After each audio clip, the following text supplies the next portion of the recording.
बच्चों, मैं दीक्षा श्रीवास्तव। आज मैं आप लोगों को क्लास 12 के चैप्टर 13 की एक्सरसाइज 13.2 का क्वेश्चन नंबर 10 पढ़ाऊंगी। क्वेश्चन नंबर 10 है events A and B are such that probability of A is equal to 1/2, probability of B is equal to 7/12 and probability of not A और not B is equal to 1/4। State whether A and B are independent. तो हमें दिया हुआ है probability of A, probability of B and probability of not A और not B.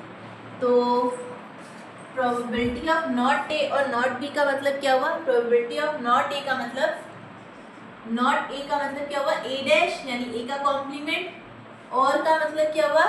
Union, और not B का मतलब क्या हुआ? बी डैश यानी बी का कॉम्प्लीमेंट।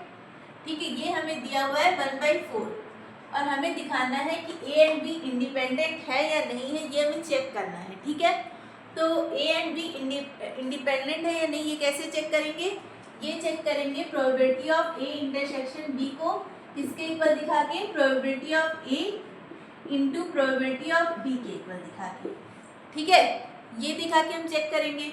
लेकिन यहाँ पे प्रोबेबिलिटी ऑफ ए दिया हुआ है, प्रोबेबिलिटी ऑफ बी दिया हुआ है, लेकिन प्रोबेबिलिटी ऑफ नॉट ए और not B, probability of A intersection B नहीं दिया हुआ है। दिया क्या हुआ है? प्रोबेबिलिटी ऑफ नॉट ए और नॉट बी। ठीक है, तो इससे हम लोग ये कैसे फाइंड करेंगे? ठीक है, तो हम लोगों ने पढ़ा होगा डिमॉर्गन्स लॉ।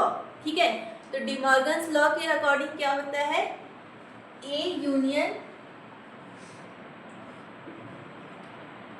बी का ए डैश यूनियन बी डैश किसके इक्वल होता है? ये इक्वल होता है ए इंटरसेक्शन बी के डैश के इक्वल। ये हम लोगों ने डिमॉर्गन्स लॉ में पढ़ा था। इधर देखिए,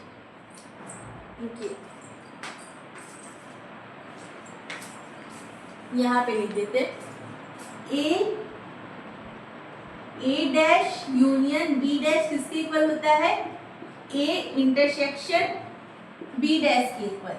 ये हमने डिमॉर्गन्स लॉ में पढ़ा था। तो इसी डिमॉर्गन्स लॉ का यूज हम लोग यहाँ पे करेंगे। तो इस A dash union B dash को हम लोग क्या लिख सकते हैं? Probability of A intersection B dash. ये क्या हो गया? दिया हुआ है हमें 1/4। ठीक है, अब ये probability of A intersection B dash है, हमें क्या चाहिए? Probability of A intersection B. तो इससे यहाँ तक कैसे पहुँचेंगे? तो हम लोगों ने एक फॉर्मूला पढ़ा है कि प्रोबेबिलिटी ऑफ ए डैश होता है 1 माइनस प्रोबेबिलिटी ऑफ ए। ठीक है, ये हम लोगों ने पढ़ा है। तो इसका यूज हम लोग यहाँ पे करेंगे। तो इसका यूज जब यहाँ पे करेंगे तो ये क्या हो जाएगा? ये probability of A intersection B का डैश है ना, तो इसको हम लोग क्या लिख सकते हैं? 1 minus probability of A intersection B. ठीक है, इसका यूज करेंगे तो यही लिखेंगे ना इसकी जगह पे। ठीक है, और यहाँ पे हो जाएगा 1/4। ठीक है, अब इस probability of A intersection B को इधर भेज दो और 1/4 को इधर ले आओ। तो probability of A intersection B क्या हो जाएगा? 1 माइनस 1/4। ठीक है, ये हो जाएगा। अब एलसीएम ले लो, 4 माइनस 1 3, तो ये क्या आ जाएगा? 3/4। तो probability of A intersection B क्या आ गया? 3/4। अब हमें ये दिखाना है कि ये इंडिपेंडेंट है कि नहीं है। तो इंडिपेंडेंट है कि नहीं है, इसके लिए क्या करना होगा? हमें दिखाना होगा कि probability of A intersection B के इसके इक्वल है probability of A into probability of B के। तो probability of A intersection B क्या है हमारा? Probability of A intersection B है 3/4। ठीक है, और प्रोबेबिलिटी ऑफ ए क्या है? 1/2 एंड प्रोबेबिलिटी ऑफ बी क्या है? 7/12। तो इन दोनों का इंटू करेंगे तो आएगा 7/24। तो क्या ये 7/24 3/4 के इक्वल है?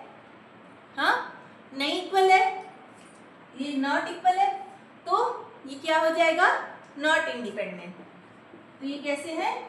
ये इवेंट जो है वो इंडिपेंडेंट नहीं है। ठीक है,